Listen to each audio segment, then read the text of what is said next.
আপনারা যারা এখানে আজকে অবস্থানে ঘটেছেন আমি সবাইকে আমার গভীর শ্রদ্ধা জানাচ্ছি।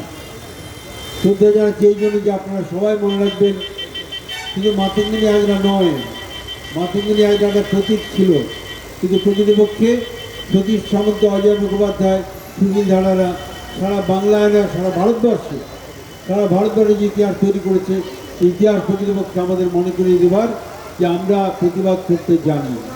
সেই প্রতিবাদের ধরন আমরা দেখেছি, আবার আজকে এই প্রতিবাদের ধরন আমরা দেখছি। আমি একটু আগে জানলাম 3000-এরও বেশি শিক্ষক এখানে জমায়েত হয়েছেন।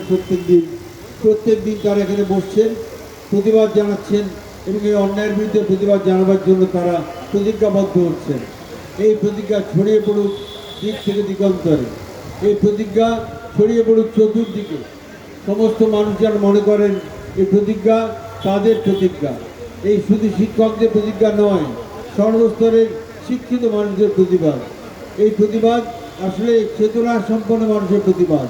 আমরা এখন চেতনা সম্পন্ন মানুষ খুঁজছি, চেতনা সম্পন্ন মানুষ। এই জন্য বলছি আরও বেশি করে যে আমরা মনে করি চেতনা যদি না থাকে লেখাপড়ার কোনো দাম নেই, কোনো মূল্য নেই।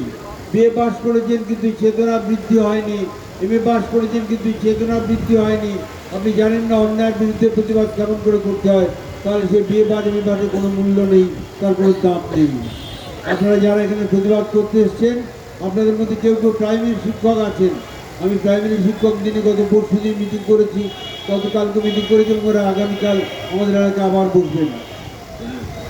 এই যে শিক্ষকদের প্রতিবাদ, এই প্রতিবাদ বলে দিচ্ছে আমাদের যে আমরা চেতনা সম্পন্ন মানুষের প্রতিবাদ ধ্বনিত করতে চাই চতুর্দিকে।